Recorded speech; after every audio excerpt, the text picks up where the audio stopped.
Welcome back to Houston Life. Getting around Houston just got a bit easier thanks to a huge investment by Metro Houston. 350 new buses, 100 new lift vehicles, and millions spent on improving safety, security, and cleanliness. Here with more on the upgrades, plus how you can get from downtown to IAH for under $5. Metro Board Chair Elizabeth Brock, welcome to Houston Life. Under $5 to the airport? That's right. That's right. So it's the best option out there. I mean, it's better than parking, paying outrageous prices for parking. Well, or fighting traffic. And fighting traffic, taking an Uber, which can be so expensive. So essentially, this bus runs from downtown, the George R. Brown Convention Center, correct, to IAH, and then also in reverse. Correct. You can take it. It runs every 30 minutes, so you can take it either from the airport to the George R. Brown and in the reverse. Oh my gosh, you can take a nap, you can check email, all kinds of things. You can do whatever you want. $4.50, that is a steal. Are a lot of people surprised, Elizabeth, to know just the breadth of resources offered by Metro Houston? People often think of Metro as just bus and rail. We actually offer a wide variety of services, and we want to be able to provide services that are useful for everyone. And so we're constantly looking at ways that we can improve upon our services. For example, we're currently offering our microtransit, a community connector service, and this is to help solve for the first and last mile. Many people can't walk 15 or 20 blocks in the weather, whether it's rain or whether it's heat, to get to transit, and so this will help connect them to either transit or rail, or they can even take it to a doctor's appointment or take it to the grocery store. And imagine if you have, you're a single mom and you've got 3 kids and you need to get to the grocery store. That can be challenging whenever you don't have transportation, and so this community connectors is transforming lives. How do people access, sorry to jump in, Elizabeth, but how do people access that service? So it works just like Uber. You download the app,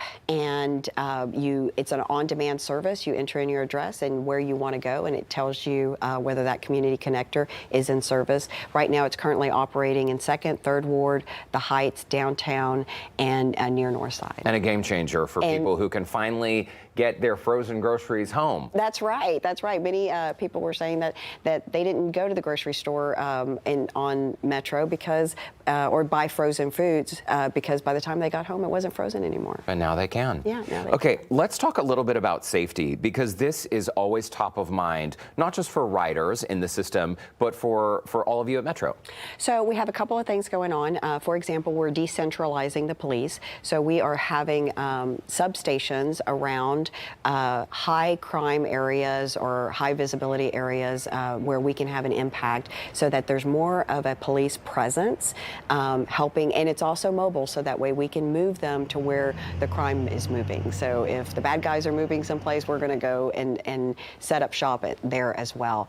We're also contributing to the mayor's homeless initiative, and so we're partnering with Mayor Whitmire and helping with improving the homeless situation downtown and on our rail system. Let's talk about cleanliness, because this is a big deal. Riders want to have a nice, clean experience. Millions of dollars literally being invested here. So we are investing not only in cleanliness, but also we're upgrading the bus shelters and the sidewalks and making sure that whenever you do ride Metro, that you have a clean experience, and we're improving the visibility around there.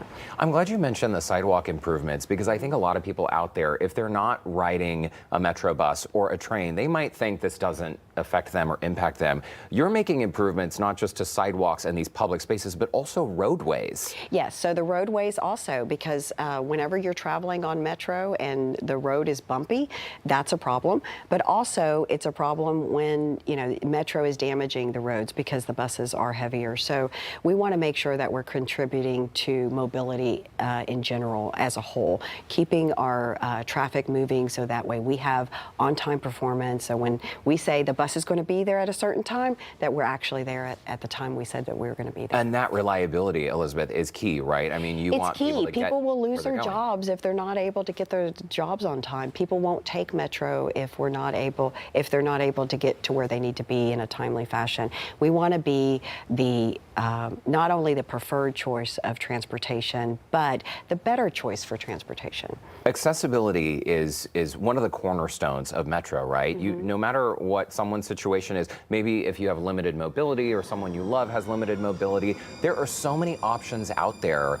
What can people do just to tap into and learn about these resources? I'm guessing your website is a good place to start. So the website is a good place to start, but also we're improving our technology. We want to make it easy for people to use and to understand. I mean, we have people that come from around the world to come to Houston, right? Oh, yeah. And they're used to taking transit. So we need for that experience to be easy, not just for people here, not just for people who are transit dependent, but people who now have a choice. They can choose whether they use their car, choose whether they use Uber. We want to be able to be that easy choice for people to use. Our viewers have heard me say on Houston Life for years, they know I'm a fan of public transit. I love riding the bus. I love riding the trains. I would love to see a future when there are more mobility options. And right now, Metro, as I understand it, is really laying the foundation, the groundwork to imagine a more user-friendly experience. That's right. We are working on building that culture so that people actually are riding and using our services so that way we can continue to grow. And tens of millions of people are flying through IAH and Hobby airports every single year. I know you mentioned the $4.50 from downtown to IAH bus. What about Hobby Airport? Any plans for that? Yes, that's where we're going next. Okay. And I told you we're growing and we're expanding our services, and so we started with IAH, and next is Hobby, and we'd like to see something go to the Galleria as well. Okay, that would be fantastic. So if you fly Southwest Airlines out of Hobby, people, it is coming at some point. Metro Board Chair Elizabeth Brock, thanks so much for stopping by Houston Life. Thank you for having me. I could talk to you for an hour. I find this fascinating, and thank you, your entire team. Thanks for all the work that you do in our community. By the way, in the meantime, if you'd like to learn more, you can visit ridemetro.org. You can also call 713-635-4000. Spread the word, download the app. Let's get around Houston safely, folks. We will be right back. Thank you.